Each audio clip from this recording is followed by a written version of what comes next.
नमस्कार दोस्तों। Ocean network में आपका स्वागत है। मैं हूं ओमकार चौधरी।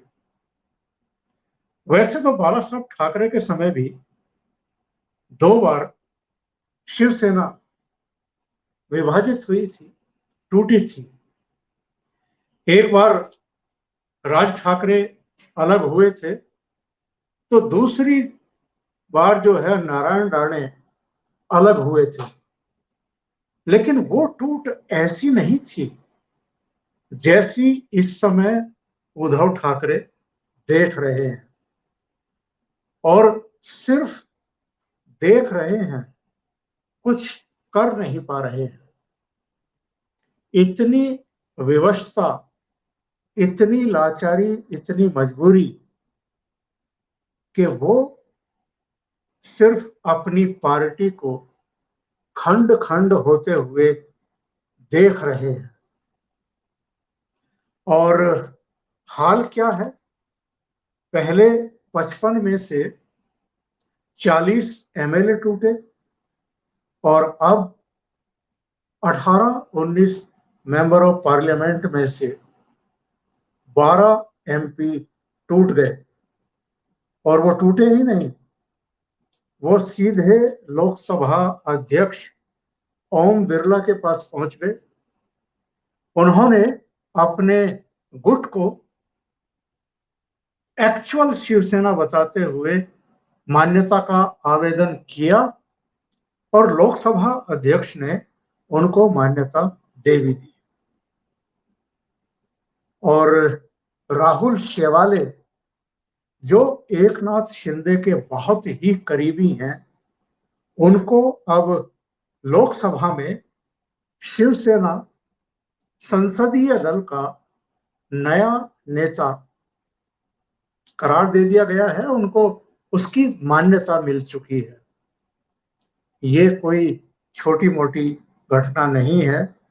ये उद्धव ठाकरे को 440 वोल्ट का बहुत बड़ा झटका है। जैसा आप जानते हैं, संजय राउत को, जिनकी वजह से शिवसेना का आज ये हाल हो गया है, उन्होंने फिर एक ट्वीट किया, और उस ट्वीट का लबोलबाब ये है कि जितने पीठ में से छुरे निकाले गए, वो संख्या में उतने ही थे जितने लोगों से मैं गले मिला था। क्या लिखा उन्होंने? उन्होंने लिखा है कि पीठ से निकले खंजरों को गिना जब, ठीक उतने ही थे जितनों को गले लगाया था। जय महाराष्ट्र। उनका अपना एक ये तकिया कलाम जैसा बन गया है। जब भी पार्टी टूटती है, जब भी कोई बड़ा झटका लगता है, या इनको ये खुशफहमी या गलतफहमी रहती है कि इन्होंने कोई बहुत बड़ा तीर मार लिया है, तब ये जय महाराष्ट्र का नारा देते हैं। और अक्सर जब भी ट्वीट करते हैं, तो बैकग्राउंड में बाला साहब ठाकरे की एक बड़ी सी तस्वीर जरूर लगा लेते हैं। लेकिन जो कुछ हुआ है, आज दो बड़ी घटनाएं हुई है। नंबर एक, जितने सांसद टूटे हैं शिवसेना से, 2/3 उन्होंने पहले अमित शाह से मुलाकात की। उसके बाद वो सीधे लोकसभा स्पीकर से मिले, मान्यता के लिए आवेदन किया, मान्यता मिल गई। और दूसरा, रामदास कदम, जिनका शिवसेना में एक कार्यकर्ता से लेकर के और नेता प्रतिपक्ष तक का लंबा कार्यकाल रहा है, लंबी सेवाएं रही हैं, उनको उद्धव ठाकरे ने बर्खास्त कर दिया, पार्टी से बर्खास्त कर दिया। रामदास कदम के बेटे तो पहले ही बागी हो गए थे, वो गुवाहाटी पहुंच गए थे। रामदास कदम ने दोनों पक्षों के बीच में, यानी एकनाथ शिंदे और उद्धव ठाकरे के बीच में सुलह सफाई कराने की कोशिश की थी। इनाम क्या मिला? उनके बारे में तमाम तरह की बातें कही जा रही थी और अल्टीमेटली एक ही दिन पहले उन्होंने उद्धव ठाकरे को एक लंबी चिट्ठी लिखी और चिट्ठी लिखने के बाद पार्टी को टाटा बाय बाय कह दिया। रामदास कदम ने अभी शिंदे गुट को ज्वाइन नहीं किया है, उनके बेटे जरूर उनके साथ हैं, लेकिन माना यही जा रहा है कि अब राम कदम भी एक नाथ शिंदे के साथ खड़े हुए दिखाई देंगे। लेकिन उद्धव ठाकरे की तरफ से उनके खिलाफ जो कार्रवाई की गई है उसके बाद रामदास कदम ने भी कोई कसर नहीं छोड़ी है। उनके बयान अगर आप उठा करके देखें तो आपकी समझ में आएगा कि अब वो खुल करके हमला करने के मूड में हैं। सुबह उनका बयान आया था जिसमें उन्होंने कहा था कि अगर मैंने मुंह खोल दिया तो महाराष्ट्र की सियासत में भूचाल आ जाएगा। और शाम को उन्होंने बाकायदा मीडिया को जारी अपने वक्तव्य में शरद पवार पर बहुत गंभीर आरोप लगाए। उन्होंने कहा कि वो शिवसेना को तोड़ रहे हैं, बर्बाद कर रहे हैं। उन्होंने ये भी कहा कि शरद पवार किस तरीके से धीरे धीरे धीरे धीरे शिवसेना को तबाह कर रहे थे, कमजोर कर रहे थे। इसका सबूत बाकायदा उन्होंने उद्धव ठाकरे को दिया था और इसके बावजूद उद्धव ठाकरे उन्हीं से और कांग्रेस से चिपके रहे। उन्होंने ये भी दावा किया कि शरद पवार ने व्यवस्थागत रूप से यानी बहुत ही नियोजित तरीके से शिवसेना को बर्बाद कर दिया है। उन्होंने ये भी कहा कि कुछ विधायकों ने इस पर चिंता व्यक्त की थी कि आप शरद पवार और कांग्रेस के साथ मत जाइए, उनके साथ मिलकर के युति मत बनाइए, सरकार मत बनाइए। लेकिन उद्धव ठाकरे ने एक नहीं सुनी। उनका दावा है कि मैंने उद्धव ठाकरे को पर्याप्त सबूत दिए थे कि कैसे शरद पवार शिवसेना को बर्बाद कर रहे हैं। इनका कहना यह है कि पवार ने कुनाबी समुदाय के सदस्यों को अच्छे पद दिए, उन्हें धन से मजबूत कर दिया और इन्होंने कहा कि मुख्यमंत्री हमारे जरूर थे, यानी शिवसेना के जरूर थे। धन सरकारी खजाने से निकल रहा था, लेकिन शिवसेना को पवार ने व्यवस्थित तरीके से कमजोर किया और जो शिवसेना की जड़ों में मट्ठा डालने वाले लोग हैं उनको धन से, पदों से मजबूत कर दिया।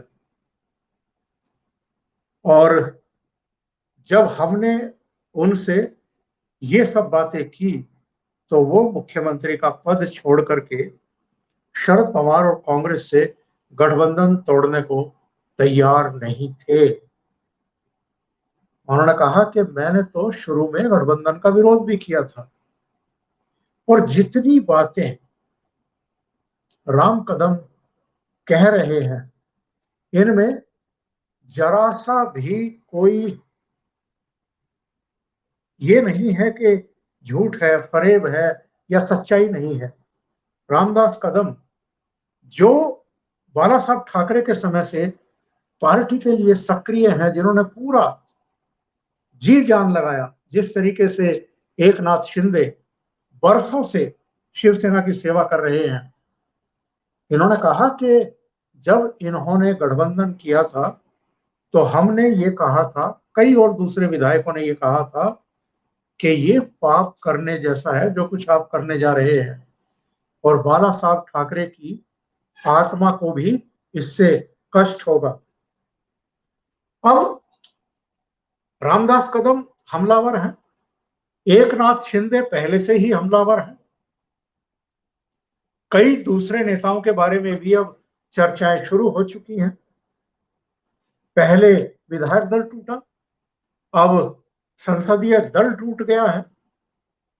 पार्टी टूटने के कगार पर है, क्योंकि एकनाथ शिंदे अब चुनाव आयोग में दावा करने वाले हैं कि हम ही असली पार्टी हैं, असली शिवसेना है।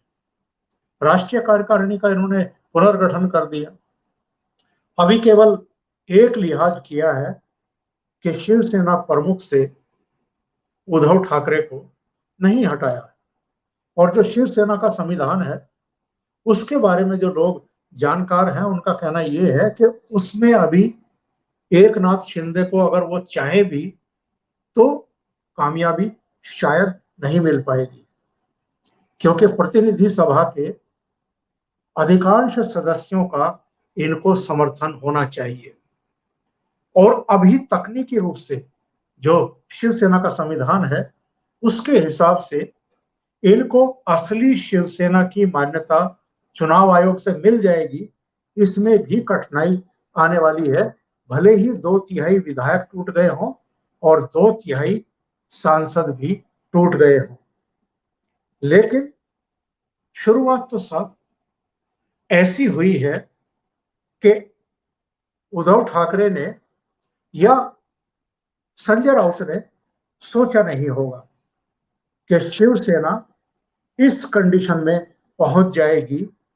और जो इस समय तैयारियां हैं भारतीय जनता पार्टी खेमे की तरफ से, और जो एकनाथ शिंदे की तैयारियां हैं, उनके मद्देनजर तो हम कह सकते हैं कि आज की तारीख में जितने बड़े संकट का सामना इस समय उद्धव ठाकरे, पूरा ठाकरे परिवार, मातोश्री कर रही है, ऐसा संकट इस पार्टी के पूरे जीवन में कभी नहीं आया है। अब सबकी निगाहें सुप्रीम कोर्ट पर टिक गई हैं, जहां कल सुनवाई होने वाली है। सुप्रीम कोर्ट क्या करने वाला है, क्या वर्डिक्ट देने वाला है, इसके बाद तो चीजें और क्लियर होने वाली है, क्योंकि सुप्रीम कोर्ट भी अपनी सुनवाई में इन चीजों की अनदेखी नहीं कर पाएगा कि अधिकांश विधायक एकनाथ शिंदे के साथ, और इसी वजह से उद्धव ठाकरे की सरकार चली गई, एनडीए सरकार चली गई। जो कल तक सत्ता में थे वो अब विपक्ष में है। अधिकांश मेंबर ऑफ पार्लियामेंट टूट करके एकनाथ शिंदे के साथ, कार्यकारिणी का गठन इन्होंने कर लिया, राष्ट्रीय कार्यकारिणी का, और अब ये सत्ता में है। एकनाथ शिंदे मुख्यमंत्री है, Devendra Fadnavis deputy chief minister है। तो इसके बाद क्या रह जाता है?